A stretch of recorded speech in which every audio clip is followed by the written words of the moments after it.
Je m'appelle Guillaume de France, je suis prof à l'UT d'Annecy en génie mécanique.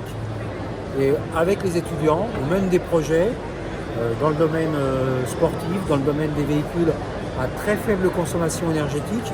Et on a fait notamment ce vélo, qui est un vélo qui roule à 140 km/h sur le plat, sans moteur, uniquement avec l'énergie d'un être humain, uniquement avec de l'énergie musculaire. Voilà. Cette année, on est parti dans le Nevada à une compétition où il y a des universités du monde entier qui se retrouvent pour essayer de battre des records. Et on a gagné. On est champion du monde 2023. On a roulé à 139,89 km/h, donc autant dire 140 km/h, avec un champion cycliste dans le vélo qui s'appelle François Pervy, qui est un cycliste sur piste, qui a plusieurs médailles olympiques et plusieurs titres de champion du monde, qui est un cycliste très, très puissant. Voilà. Et en fait, ce vélo, il faut comprendre qu'il peut aller très très vite à cause de son aérodynamique. En fait, il a une forme qui résiste très peu à l'air par rapport à un vélo normal. Il va traîner 30 fois moins dans l'air. Ça veut dire qu'un cycliste qui fait du vélo, il va aller avec ce vélo-là à peu près 3 fois plus vite avec la même puissance. Si vous faites du vélo à 30 km/h, dans ce vélo caréné, vous irez presque à 100 km/h sans faire plus d'efforts. Voilà. Donc avec très peu de puissance, puisque un homme va développer environ un demi-cheval. On voit les voitures qui roulent à 130 km/h avec 150 chevaux. Nous, avec un demi-cheval, on va rouler à 140 km/h. Voilà. Ça ouvre des perspectives sur la possibilité de faire des véhicules à très faible consommation énergétique qui sont immenses. Alors ce vélo-là, on a mis 1 an pour le faire, et c'est le 7e vélo qu'on réalise. Depuis 2007, on a fait 7 vélos différents. Les premiers, on mettait à peu près 2 ans à les faire, et celui-là, qui ressemble pas mal au précédent, on a mis 1 an pour le faire. Pas du tout. Ce sont des prototypes qui ne peuvent pas rouler sur la route avec des voitures. Il faut rouler sur une route fermée, uniquement réservée à cette machine pour la sécurité. On peut imaginer des véhicules qui seraient inspirés de ce vélo, avec par exemple 3 roues au lieu de 2.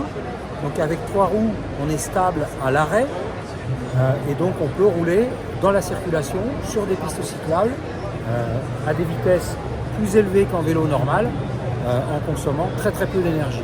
Voilà, donc ce vélo, en fait, il montre la voie, il montre la possibilité à travers des records, mais ce n'est pas une vocation commerciale.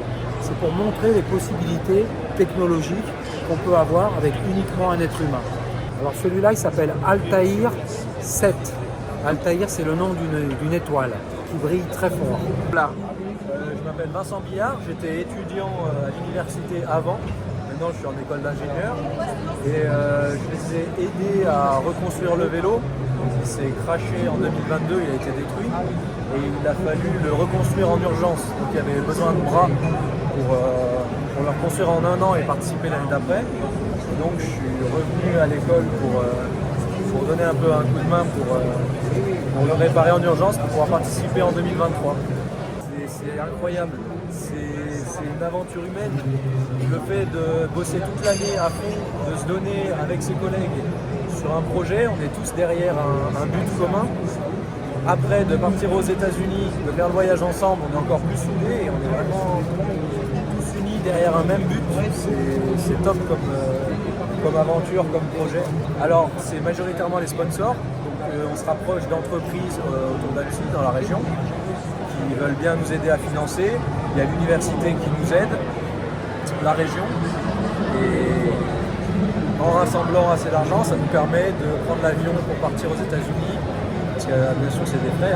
Transporter le vélo en pièces, transporter l'équipe qui va accompagner le vélo et faire la compétition. Sans les sponsors, on ne pourrait pas faire ça. C'est tellement... Il y a tellement de temps qui est passé dessus qu'on ne peut pas le chiffrer. Si on comptait les heures que les étudiants passent sur le vélo, ce serait à plus d'1 million d'euros. Parce que l'estimation du prix, si on compte vraiment que les matériaux et les machines, on est autour des 80 000, 100 000 euros. Un petit mot pour la fin. Notre but, c'est de battre le record du monde absolu de vitesse en vélo caréné. Ce record, il est à 144 km/h. Il est détenu par des Canadiens. Et nous, on voudrait le battre. Donc en 2025, on va retourner dans le Nevada sur cette compétition pour essayer de battre ce record.